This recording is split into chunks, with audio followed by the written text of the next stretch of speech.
Assalamualaikum warahmatullahi wabarakatuh. Alhamdulillahirrabbilalamin. Kita bertemu kembali di dalam kegiatan pembelajaran jarak jauh untuk mata kuliah pengantar manajemen, yang pada hari ini kita sudah memasuki pertemuan yang keenam. Di pertemuan yang keenam ini kita akan membahas mengenai tanggung jawab sosial perusahaan dan etika manajerial, atau biasa yang disebut dengan corporate social responsibility and managerial ethic, ya. Terlebih dahulu, karena ada dua pembahasan yang akan kita bahas pada hari ini. Yang pertama, kita akan bahas di awal mengenai corporate social responsibility atau CSR, atau dalam bahasa Indonesia dikenal dengan tanggung jawab sosial perusahaan. Suatu perusahaan atau organisasi, tentunya organisasi bisnis, ya, bahwa mereka akan berhadapan dengan lingkungan organisasinya, ya. Artinya perusahaan itu tidak hanya mengurusi urusan internalnya saja, artinya di dalam perusahaan, tetapi ada lingkungan di sekitar perusahaan itu yang memang dia juga harus perhatikan, ya. Lingkungan organisasi ini biasanya ya baik secara langsung atau lingkungan yang berhadapan langsung dengan perusahaan, maupun lingkungan yang secara kedekatan dia tidak langsung, ya. Artinya maksudnya lingkungan yang mempengaruhi atau lingkungan yang dipengaruhi oleh kegiatan organisasi bisnis atau perusahaan. Ada juga memang lingkungan yang secara tidak langsung terkait dengan perusahaan, ya. Akan tetapi bisa juga dijadikan sebagai objek dari tanggung jawab sosial perusahaan tersebut. Nah, pada intinya bahwa organisasi atau perusahaan itu memang perlu menyadari bahwa apapun yang dilakukannya, apapun yang dilakukan oleh perusahaan tersebut, ini merupakan suatu reaksi atau tuntutan dari lingkungan, ataupun memang sebaliknya, yang merupakan suatu upaya untuk mempengaruhi lingkungannya, ya. Tanggung jawab sosial perusahaan itu memang dapat berupa tanggung jawab terhadap lingkungan, maupun tanggung jawab terhadap kesejahteraan sosial. Kemudian bisa juga dalam bentuk tanggung jawab lainnya. Di Indonesia itu ada beberapa bentuk, ya, beberapa contoh dari tanggung jawab sosial perusahaan, di mana perusahaan-perusahaan itu mereka memberikan sumbangsih mereka kepada masyarakat atau lingkungannya, ya, dalam beberapa bentuk. Ada perusahaan yang menjalankan CSR-nya itu dengan memberikan atau melakukan pemberdayaan ekonomi, ya. Pemberdayaan ekonomi ini contohnya adalah dengan cara memberikan keterampilan dalam usaha kepada masyarakat. Misalkan usaha-usaha menjahit, beternak, bertani, dan lain sebagainya. Tuh, pemberdayaan ekonomi, ya. Ada juga contoh seperti perusahaan-perusahaan yang concern di dalam program kesehatan. Nah, misalkan perusahaan itu membuat satu program untuk mengedukasi kesehatan bagi anak-anak sekolah, gitu, bagi mahasiswa, ya, bagaimana hidup sehat, ya, hidup dengan menjalankan protokol kesehatan, gitu. Apalagi misalkan sekarang pandemi COVID-19 gitu kan. Nah, perusahaan itu ambil bagian dia di dalam memberikan pendidikan atau memberikan informasi kesehatan kepada masyarakat bagaimana terhindar dari COVID-19. Itu perusahaan membuat program itu, ya. Contoh misalkan itu di depan kampus kita, di depan gerbang itu ada tempat pencucian tangan, ya. Itu dari PT Nindya Karya. Nah, ini salah satu CSR-nya, itu salah satu CSR mereka dalam bidang kesehatan atau program kesehatan. Lalu ada juga perusahaan yang concern di dalam memberikan pendidikan, ya, bentuk CSR atau tanggung jawab social responsibility-nya atau tanggung jawab sosial perusahaannya itu dengan memberikan di bidang pendidikan.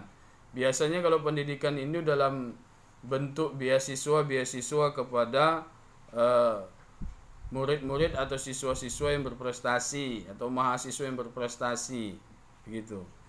Contoh misalkan beasiswa pendidikan perguruan tinggi selama 4 tahun itu dibiayai oleh perusahaan tersebut, gitu. Ada juga contohnya dalam bidang kebudayaan, ya. Perusahaan-perusahaan ini membuat misalkan menggelar event-event yang bertajuk tentang kesenian dan kebudayaan. Ada mengajarkan kepada generasi-generasi muda bagaimana supaya tetap mengingat atau mengetahui berbagai macam kebudayaan di daerahnya. Jadi perusahaan itu ambil bagian bisa dalam hal membiayai atau langsung turun untuk mendatangkan ahli-ahli yang bisa mengajarkan itu kepada masyarakat, ya. Ada juga yang social responsibility-nya itu dalam kaitan menjaga lingkungan, ya. Contohnya ada perusahaan yang memberikan atau menanam 1000 pohon di lahan hijau, ya, atau di tempat-tempat yang membutuhkan pohon supaya terlihat hijau, terlihat asri. Itu perusahaan juga menjalankan seperti itu. Banyak juga yang menjalankan seperti itu, ya. Lalu ada juga perusahaan yang membuat kegiatan green and clear, ya. Maksud dari green and clear ini memang masih kaitannya dengan lingkungan tadi, ya. Ada perusahaan-perusahaan yang membuat program daur ulang sampah plastik, ya, penanaman pohon hijau, ya. Kemudian pemberdayaan barang-barang atau materi-materi yang sudah tidak mempunyai nilai ekonomis kemudian diubah menjadi barang yang bernilai ekonomis misalkan. Nah, perusahaan itu turut ambil bagian dalam baik mendanai atau mengajarkan kepada masyarakat. Nah, sehingga masyarakat nanti tahu bagaimana menjalankan kegiatan itu setelah dia dilatih, kemudian menjalankan sesuai dengan apa yang diharapkan oleh perusahaan tersebut. Ya, gunanya supaya apa? Supaya kesejahteraannya meningkat. Kemudian ada dalam bentuk bantuan bencana. Ini memang sifatnya temporer, ya, atau sudah ada dicanangkan program itu oleh perusahaan. Misalkan satu daerah misalkan terjadi gempa, ya, gunung erupsi atau meletus, banjir, bandang dan sebagainya.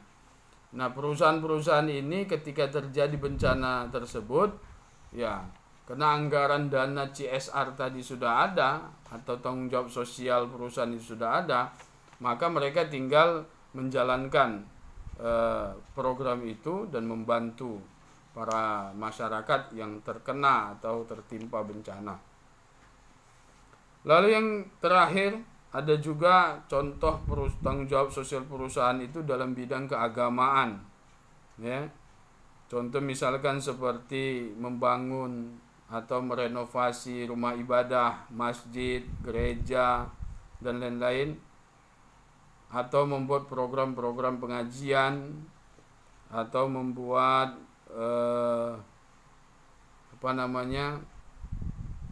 program yang bisa membuat generasi-generasi muda itu semakin cinta akan agamanya,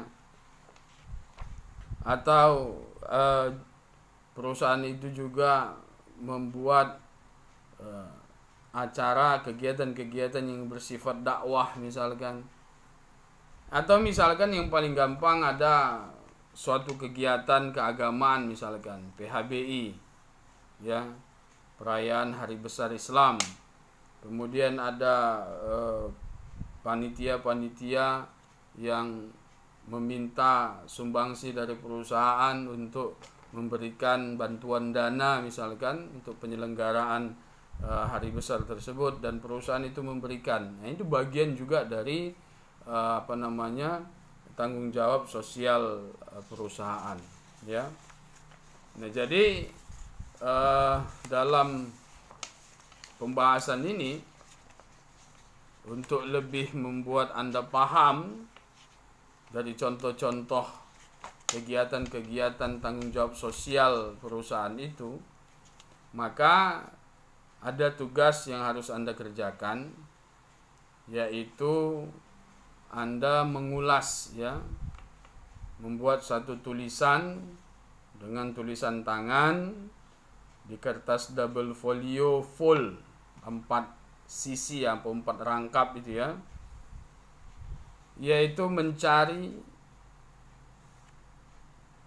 tanggung jawab sosial perusahaan atau bentuk tanggung jawab sosial perusahaan yang dilaksanakan oleh satu perusahaan. Jadi Anda mencari satu perusahaan A misalkan, kemudian Anda cari informasi, Anda ulas dari berbagai referensi, kemudian Anda tulislah apa bentuk tanggung jawab sosial perusahaan dari perusahaan tersebut yang diprogramkan oleh mereka untuk masyarakat. Itu Anda tulis. Misalkan PT Indofood, apa bentuk-bentuk tanggung jawab sosial perusahaannya kepada lingkungannya atau masyarakat. Itu Anda tuliskan. Nah, tugasnya seperti itu yang harus Anda lakukan, supaya nanti paling tidak Anda bisa tahu, oh, perusahaan membuat seperti ini bagian dari tanggung jawab sosial perusahaannya. Ya, seperti itu tugasnya kepada Anda. Ya. Oke, baik. Terdengar baik kalau kita bicara tentang social responsibility atau tanggung jawab sosial perusahaan ini. Tapi walaupun begitu, di dalam perusahaan itu ada 2 pandangan atau ada 2 pendapat dari para insan-insan di perusahaan itu terkait dengan tanggung jawab sosial perusahaan ini. Ada yang pro, ada yang kontra. Ada yang setuju, ada yang tidak setuju. Tentunya dalam hal ini dengan berbagai alasan mereka, ya. Contohnya misalkan kelompok yang setuju atau pro terhadap tanggung jawab sosial dari perusahaan atau organisasi bisnis. Mereka mengatakan kegiatan bisnis seringkali menimbulkan masalah. Oleh karena itu sudah semestinya perusahaan bertanggung jawab atas apa yang dilakukannya. Iya, terkadang perusahaan itu kan memang melakukan aktivitas operasional perusahaannya itu bersinggungan langsung dengan lingkungan. Contoh misalkan perusahaan pabrikasi yang pasti menghasilkan limbah dari produksinya. Kemudian limbah itu memang diolah sebelum mereka buang ke sungai misalkan. Ada aturannya itu, bahwa mereka harus memastikan limbah yang mereka keluarkan itu tidak berbahaya bagi ekosistem, bagi manusia, bagi hewan-hewan yang ada di sekitarnya. Nah, tapi apapun ceritanya, limbah itu tetap dalam bentuk kimia, ya, yang bisa saja berbahaya. Nah, artinya apa? Ini kan sebenarnya perusahaan ini tujuannya untuk mencari keuntungan. Tetapi dari pekerjaan mereka mencari keuntungan untuk mereka, ada sisi atau pihak lain yang dirugikan. Maka sudah pasti atau semestinya, sudah seharusnya lah bahwa perusahaan itu berempati juga, bertanggung jawab. Ya, memang harus dia lakukan, nggak mungkin dia tidak buang limbahnya, atau tidak mungkin ada pihak lain yang tidak mungkin dirugikannya. Pasti ada saja yang dirugikan. Nah, untuk menutupi itulah maksudnya bahwa perusahaan itu harus bertanggung jawab secara sosial kepada masyarakat. Nah, yang pro tadi berpendapat demikian. Nah, ini kan bagus ini. Tapi ada juga yang kontra, ada yang nggak setuju. Mereka mengatakan perusahaan tidak memiliki ahli yang mengkhususkan dan dalam bidang sosial dan kemasyarakatan. Oleh karena itu sulit bagi perusahaan bertanggung jawab. Nah, ini kalau pendapat yang seperti ini kan hanya alibi saja, ya. Nggak ada lah yang ahli yang bisa mengurusi tentang sosial kemasyarakatan gitu kan, sehingga perusahaan nggak bisa bertanggung jawab. Sebenarnya tidak, ya. Nggak perlu ahli-ahli kali lah. Perusahaan mau menunjukkan tanggung jawabnya saja atas apa yang sudah dilakukan, nah itu sudah sangat baik, ya. Berarti ada etikat atau niat baik perusahaan untuk melakukan membayarlah istilahnya apa yang sudah dilakukan mereka. Tentunya yang dilakukan itu bisa merugikan orang lain. Itu yang pertama. Yang kedua, ada juga pendapat dari yang pro, yang setuju, ya. Mereka mengatakan perusahaan adalah bagian dari lingkungan sosial masyarakat. Oleh karena itu sudah semestinya ikut berpartisipasi dan bertanggung jawab atas apa yang terjadi di masyarakat. Iya, betul sekali. Ya. Perusahaan itu bagian dari lingkungan sosial masyarakat.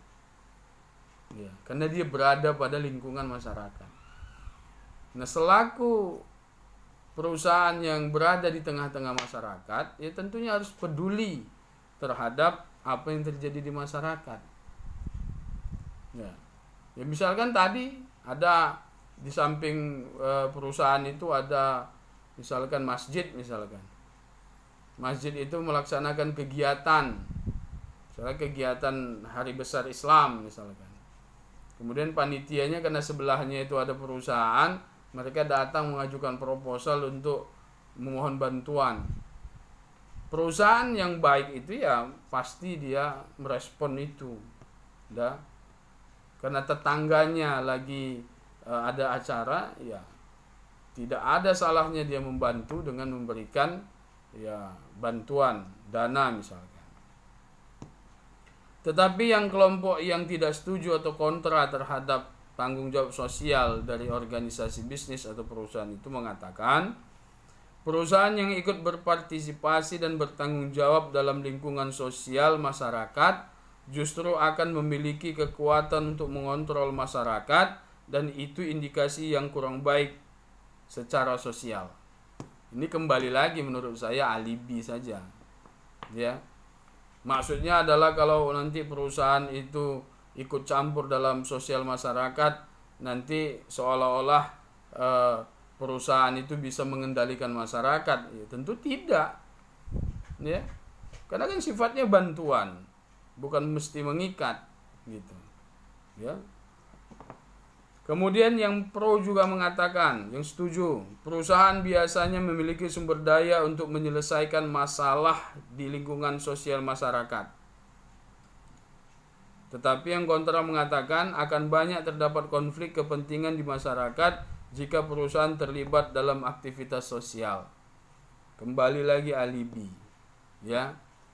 Tidak ada masyarakat yang kalau sudah dibantu, artinya dia bersinggungan dengan perusahaan yang selalu bertanggung jawab, itu pasti tidak ada konflik di sana, tidak ada konflik kepentingan, ya. Kemudian ada pendapat dari yang pro atau setuju. Mereka mengatakan perusahaan adalah partner dari lingkungan sosial masyarakat, sebagaimana halnya juga pemerintah dan masyarakat lain pada umumnya. Ya. Tanggung jawab sosial perusahaan itu harus kita lakukan. Karena apa? Karena kita, kata mereka, karena perusahaan adalah partner dari lingkungan sosial masyarakat, mitra. Ya, jadi selaku partner atau mitra memang harus peka terhadap hal-hal yang terjadi di masyarakat. Dan sebisa mungkin ikut bertanggung jawab atas apa yang terjadi di masyarakat. Ini tentunya baik. Sedangkan yang kontra atau enggak setuju, dia mengatakan tujuan perusahaan itu bukan untuk motif sosial, kata mereka. Akan tetapi hanya untuk memperoleh profit dan mencapai tujuan yang diharapkan oleh para pemilik perusahaan. Nah, ini pemikiran yang cara berpikirnya itu hanya profit oriented saja. Dalam benak mereka itu hanya untung. Ya, tidak memikirkan. Mereka memang betul perusahaan itu perusahaan itu dibangun, dibentuk, itu tujuannya itu hanya untuk mendapatkan keuntungan. Tetapi kan ada, setelah keuntungan itu didapat, ada hal yang bisa dilakukan. Yang bisa dilakukan apa? Ya, membantu masyarakat misalkan. Kan gitu. Bukan berarti setelah untung lupakan masyarakat. Kita harus tahu bahwa perusahaan itu bisa berjalan dengan baik secara langsung maupun tidak langsung, itu dipengaruhi oleh masyarakat yang ada di sekitarnya. Jadi kita harus ikut ambil bagian dalam hal untuk bagaimana caranya membuat hubungan antara masyarakat dengan perusahaan itu menjadi tetap terjalin dengan baik. Akan tetapi terlepas dari pro kontra tersebut, selayaknya ya suatu perusahaan memiliki tanggung jawab sosial sebagai konsekuensi logis keberadaannya dalam lingkungan dan masyarakat. Hanya saja tanggung jawab sosial yang harus dipikul perusahaan ini semestinya diatur dengan lebih baik oleh pemerintah, sehingga porsinya tidak terlalu menjadi kekuatan yang dominan di masyarakat, maupun bersama-sama dengan pemerintah dan masyarakat untuk mewujudkan lingkungan ke arah yang lebih baik. Ada 4 strategi perusahaan terkait dengan tanggung jawab sosial. Yang pertama, strategi reaktif. Ini cenderung menolak atau menghindarkan diri dari tanggung jawab sosial, ya. Ini rata-rata pemahaman yang kontra tadi semua ini, cenderung menolak. Ada yang kedua, defensif. Ini cenderung membela diri dalam menghindari tanggung jawab sosial. Sama ini. Ini yang kontra-kontra juga ini, ya. Jadi gimana caranya bisa membela diri supaya terhindar dari tanggung jawab tadi. Nah, yang ketiga, akomodatif. Melakukan tanggung jawab sosial untuk menghindari tekanan dari masyarakat. Ya. Ya, ini bisa dikatakan baiklah, ya. Jadi supaya masyarakat itu tidak menunjukkan ketidaksukaannya kepada perusahaan misalkan, maka perusahaan itu memberikan tanggung jawab sosial. Ya, bidangnya ya misalkan bidang-bidang bencana alam, bidang-bidang keagamaan, bidang-bidang pendidikan dan lain sebagainya. Sehingga nanti muncul tekanan yang diberikan oleh masyarakat itu menjadi kecil. Ini strategi. Nah, yang keempat, ini yang paling baik, proaktif. Mengambil inisiatif dalam tanggung jawab sosial, membentuk model industri yang bertanggung jawab sosial. Ini artinya dengan inisiatif, kerendahan hati, dengan senang hati dari perusahaan itu memang diminta dan tidak diminta, dia memang melakukan tanggung jawab sosialnya. Ini perusahaan lebih baik, ini perusahaan berkah ini. Ya. Ini pasti perusahaan yang manajernya atau pemiliknya itu memang dilandasi oleh nilai-nilai agama yang sangat baik. Sehingga memang apa yang dia lakukan itu bermanfaat. Lalu apa manfaat dari tanggung jawab sosial?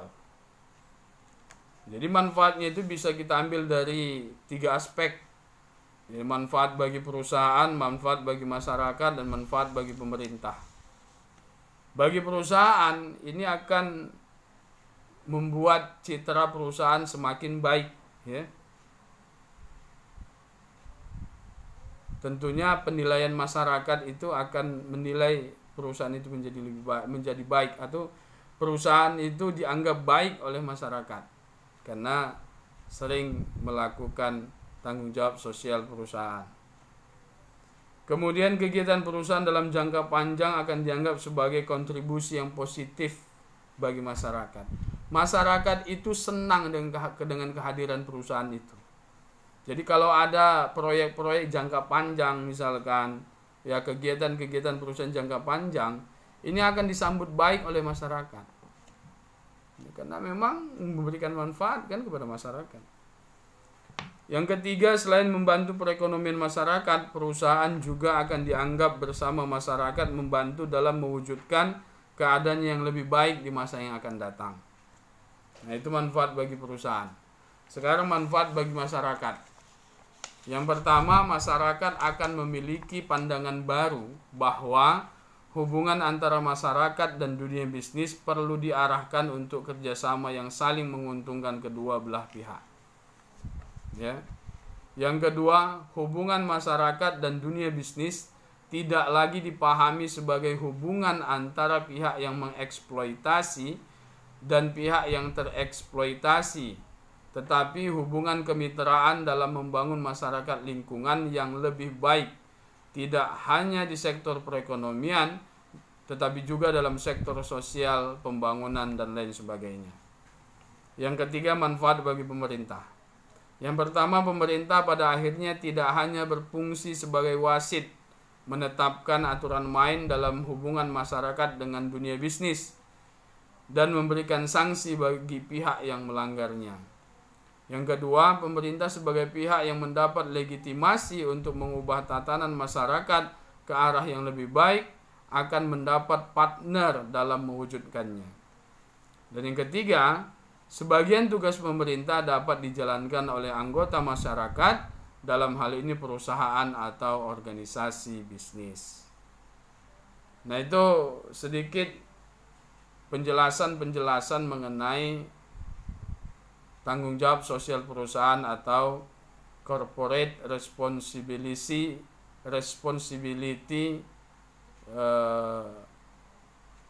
corporate social responsibility. Maaf. Lupa saya. Ya. Jadi tanggung jawab sosial perusahaan atau CSR, corporate social responsibility. Ya. Lalu kita masuk ke pembahasan mengenai etika manajerial atau etika manajemen. Menurut Kreitner, ya, etika dalam manajemen pada dasarnya adalah studi mengenai tanggung jawab moral yang terkait dengan apa yang dianggap benar dan apa yang dianggap salah. Sedangkan Griffin secara ringkas menyatakan bahwa etika adalah keyakinan akan sesuatu yang dianggap baik dan buruk. Namun Kreitner mengingatkan bahwa etika manajemen jauh lebih jauh lagi berbicara mengenai nilai-nilai yang dianut oleh organisasi sehubungan dengan kegiatan bisnis yang dijalankannya.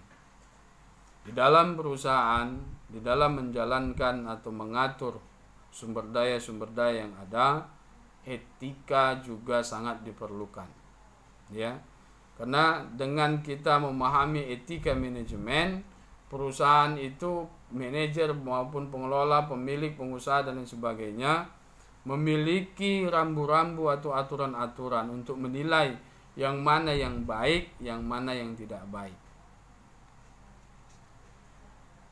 Nilai dan norma dalam personal merupakan suatu hal yang penting dalam manajemen, sebab hal itu memiliki peranan penting dalam hal pengambilan keputusan dan etika manajemen. Hal ini memunculkan perlunya pengkajian seputar nilai personal sebagai standar etika. Nilai sendiri pada dasarnya merupakan pandangan ideal yang mempengaruhi cara pandang, cara berpikir, dan perilaku dari seseorang. Nilai personal pada dasarnya merupakan cara pandang, cara berpikir, dan keyakinan yang dipegang oleh seseorang sehubungan dengan segala kegiatan yang dilakukannya. Menurut Kreitner, nilai personal dibagi menjadi dua jenis, yaitu yang pertama nilai terminal. Nilai terminal ini merupakan pandangan atau cara berpikir seseorang yang berwujud melalui perilakunya, yang didorong oleh motif dirinya dalam meraih sesuatu. Yang kedua, nilai instrumental, yaitu pandangan dan cara berpikir seseorang yang berlaku untuk segala keadaan dan diterima oleh semua pihak sebagai sesuatu yang memang harus diperhatikan dan dijalankan. Sedangkan pandangan empiris mengenai nilai personal, untuk nilai terminalnya adalah nilai-nilai yang perlu dimiliki oleh personal seperti kejujuran, tanggung jawab, kapabilitas, ambisi, dan independensi. Ya. Jadi nilai-nilai yang diperlukan oleh personal di dalam satu perusahaan itu, yang pertama adalah kejujuran.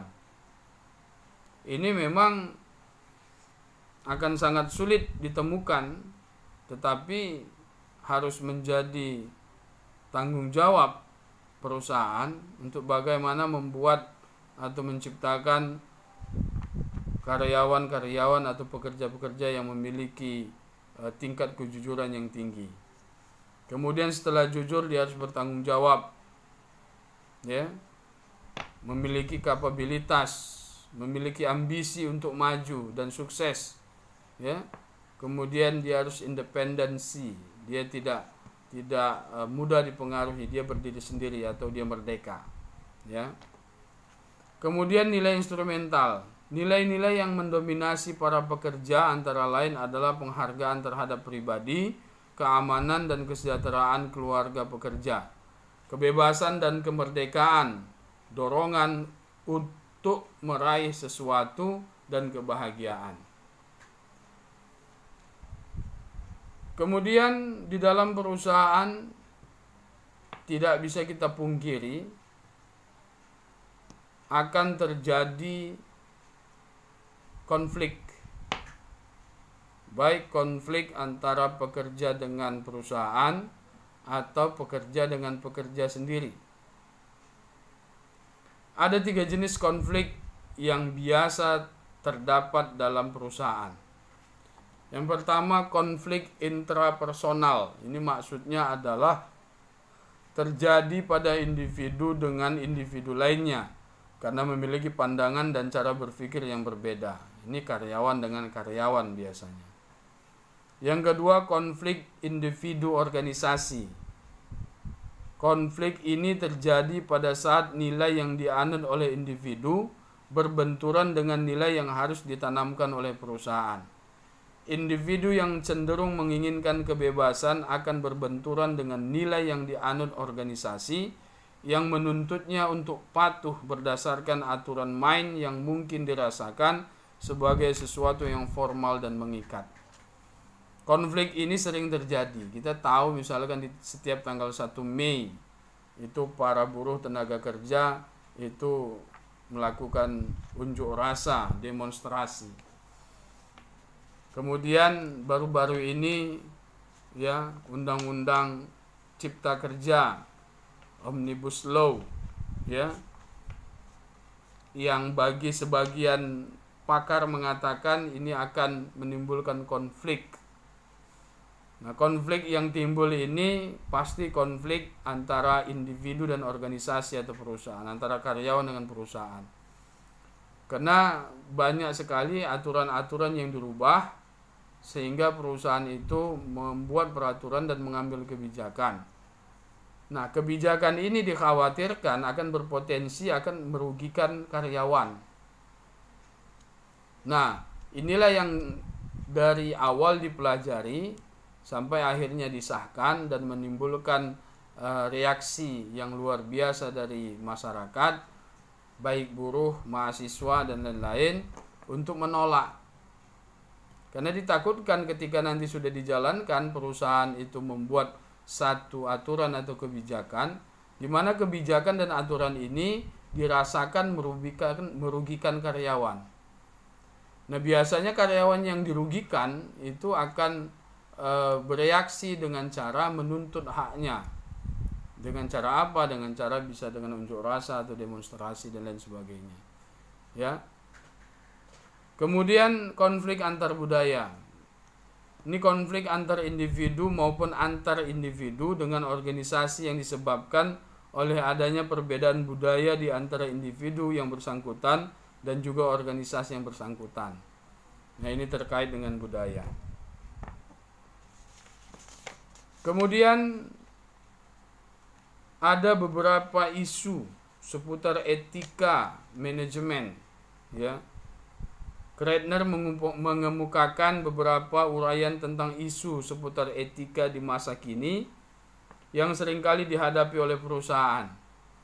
Ya, apa saja isu-isu itu atau kendala-kendala itu? Yang pertama, penggunaan obat-obatan terlarang, pencurian oleh para pekerja atau korupsi, konflik kepentingan, pengawasan kualitas atau quality control, penyalahgunaan informasi yang bersifat rahasia, penyelewengan dalam pencatatan keuangan, penyalahgunaan penggunaan kas perusahaan, pemecatan tenaga kerja, polusi lingkungan, cara bersaing dari perusahaan yang dianggap tidak etis, penggunaan pekerja atau tenaga kerja di bawah umur, kemudian pemberian hadiah kepada pihak-pihak tertentu yang terkait dengan pemegang kebijakan dan lain-lain.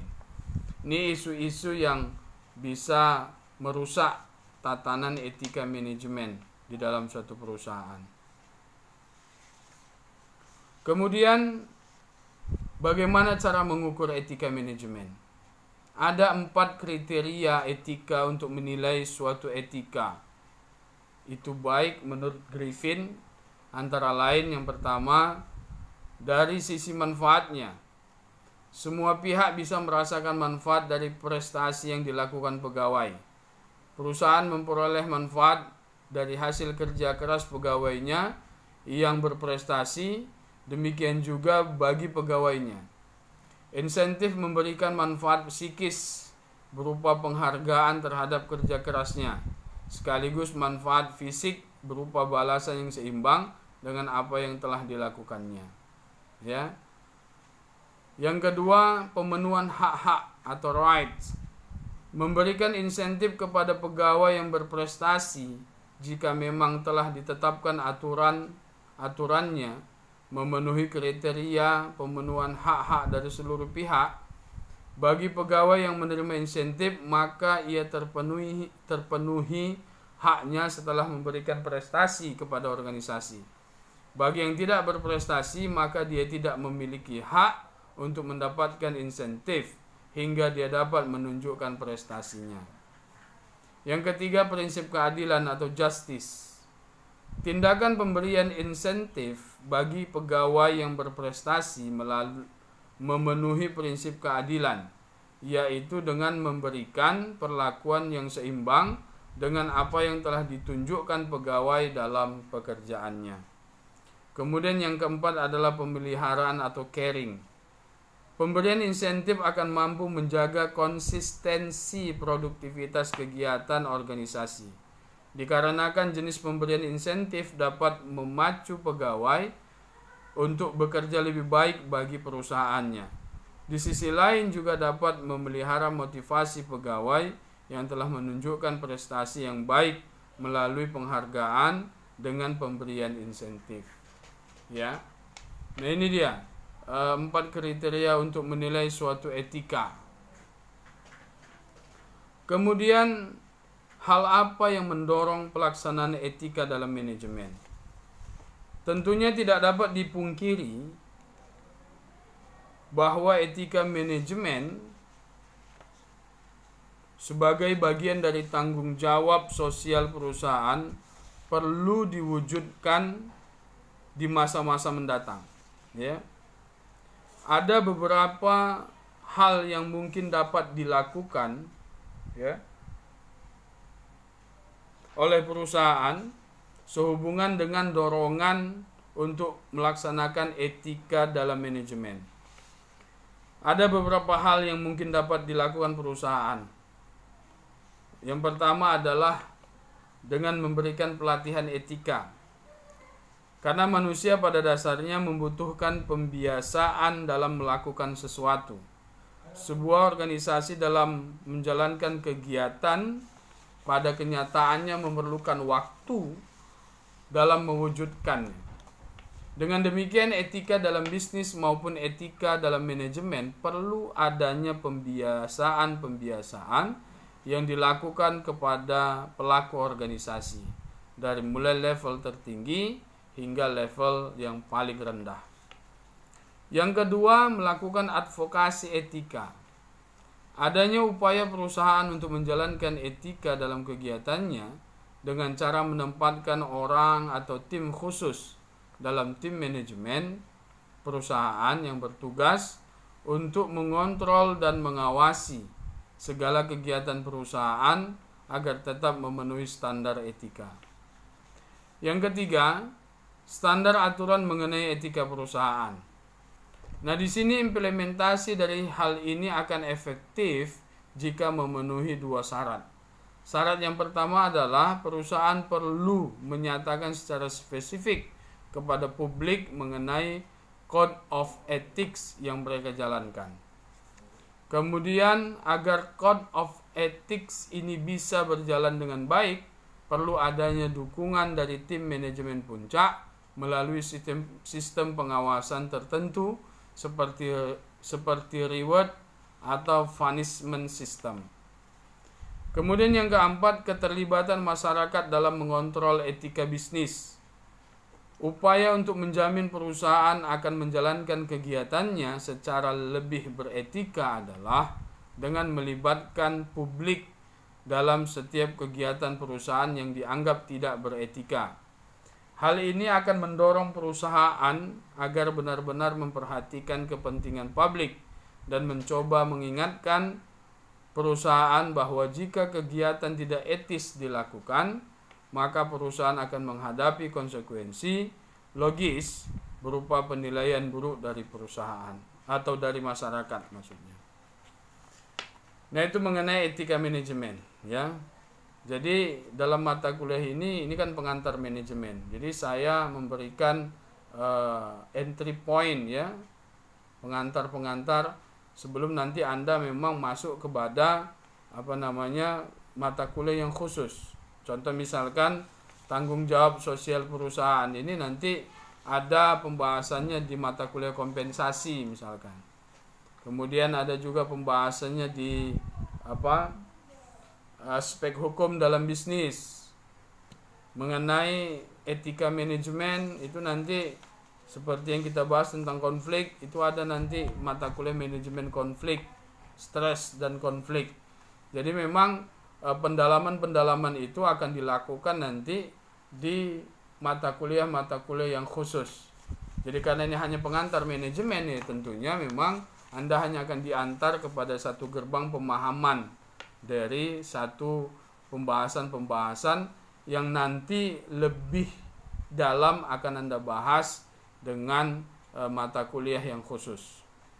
Nah, mengenai tugas tadi saya harapkan Anda juga harus melaksanakan itu dengan sebaik-baiknya. Saya berharap Anda mencari referensi yang baik ya.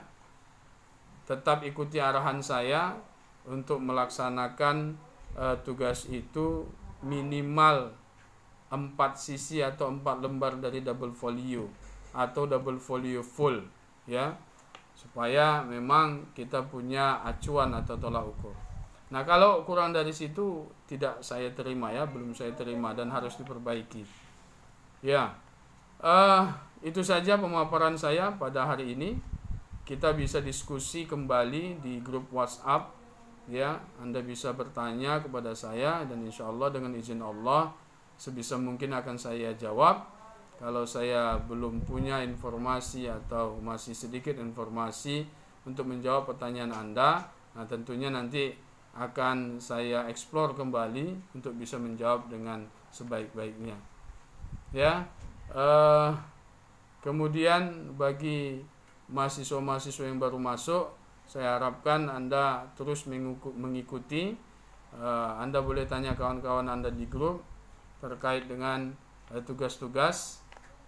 Terpenting ini pertemuan ke-6, minggu depan pertemuan ke-7, minggu depannya lagi itu UTS. Ya. Memang UTS kita itu melihat keputusan dari rektorat. Tetapi sudah semakin dekat. Ada peraturan yang harus Anda lakukan untuk membuktikan bahwa Anda selama ini mengikuti pelajaran atau perkuliahan jarak jauh, maka peraturan yang diberikan fakultas itu harus Anda laksanakan, yaitu Anda harus mengumpulkan semua materi-materi perkuliahan yang diberikan oleh dosen, berikut juga melampirkan tugas-tugasnya kalau memang tiap minggunya atau ada tugas yang diberikan. Nah, khusus untuk mata kuliah saya, ya sama, Anda harus lakukan itu juga. Semua materi-materi yang saya berikan itu dikumpulkan jadi satu, kemudian Anda jilid, kemudian Anda ikutkan juga, Anda masukkan juga tugas-tugas Anda selama ini. Ya, ini membuktikan nanti kalau kegiatan ini sudah pelajaran ini atau perkuliahan itu sudah sampai kepada Anda. Dan nanti untuk materi-materi pemaparan saya di YouTube, Anda cukup cantumkan linknya saja di situ. Supaya nanti kalau nanti diperiksa oleh pihak yang memonitoring dan mengevaluasi kegiatan kita, ya kalau membuka benar enggak mata kuliah ini diberikan dalam bentuk materi, file, kemudian dalam bentuk video. Mana videonya? Nanti Anda berikan linknya kan? Nah, linknya itu pasti ada di YouTube. Nanti Anda berikan. Anda tuliskan di dalam laporan pembelajaran Anda selama 7 pertemuan ini.